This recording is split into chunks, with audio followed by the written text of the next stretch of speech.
Hi everybody, I'm Tim Hernandez. I am one of the coordinators for the Henry Ford Allegiance Health virtual Race to Health this year. And with me today to talk everything Race to Health and foot and ankle is Dr. Blake Brannick, our podiatrist here at Henry Ford Allegiance Health. And so, obviously foot and ankle things are important, but also, getting going in our running, because there's a few weeks left. I mean, we have a few weeks to get into the race. What are some of your suggestions for people, when they start a program or start moving a little bit more for preparing for a race? Absolutely, Tim. Thanks for having me out today. Really, the idea here is just to get people moving, whether it's a walking routine or a running routine. We want to make sure patients and people in the community are getting active, but we also don't want any injuries happening while we start to do this activity. So really, I recommend a staircase approach to starting these programs, whether it's walking or running. Really think about it as a building block. Each week you want to increase your distance, increasing the time you're spending walking or running without overdoing it. You don't want to cause any new injury. What I always tell my patients is not only do we have to warm up our legs, our calf muscles, we also have to warm up the rest of our body, which is required for running and walking. So one thing that I really like to stress is you do some exercises before you actually start the run or the walk.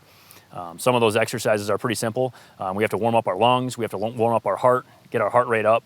You don't want to start just going out on a run immediately. You'll get that tightness in your lungs. So 5-minute warm up, doing some things like walking lunges, push-ups, some air squats, maybe some jumping jacks to warm up the leg muscles. Those are all really quick, easy things we can do to really get our body ready for a run or a walk. So once we get going, we're warmed up, we're out there, we're doing our thing. How should we kind of go about this? You mentioned stair stepping, but can you explain that a little bit? Absolutely. So no matter if you're just a beginner or if you're someone who has been training for marathons for a long time, it's always good to have some interval training to just continuously to do the same walking routine or the same running routine. It can put a lot of stress on the ligaments in the lower extremity. It can cause some overuse injuries. So the staircase approach is something that a lot of runners and especially marathon runners use, where they're actually doing a build-up each week or each month. It's always a good thing to write these down so you can actually have a goal in mind as to where you'd like to be, especially for the Race for Health. What would be your distance that you would like to be able to walk or run in the next month or two? Writing things down always gives you a concrete goal to work on, and it helps you to kind of be responsible to yourself to get out there and do these activities. Yeah, absolutely. And just so people know too, the Race to Health right now is about 6 weeks out. It's happening September 12th through the 26th. So we do have some time left to hopefully get to that stair step approach and build up to that. So 6 weeks is a great time period to still, increase your distance, increase the amount of time you're running or walking. And it's one of those things, not only after you get done running and walking, we talked a little bit about our pre-race warm-up. I like to do a post-race or a post-run, kind of a cool-down process too. We get a lot of lactic acid, our muscles are really tight afterwards. We got to kind of thank our body for getting out there and being active. We want to do a nice 5-minute stretching, kind of a cool down activity. We want to elongate those muscles, try to get all the buildup of the acid in the muscles out. Really common sense things, but we sometimes forget with how busy we are. Hydration is very key. You want to drink water before the race, before your training, after the training, and making sure that you're really having a well-balanced diet. It's something that kind of goes without saying, but sometimes we do forget the basic things as well. Yep, absolutely. So when we're out there, and some people have been going obviously for a little bit, some have been going for longer, we get some aches and pains.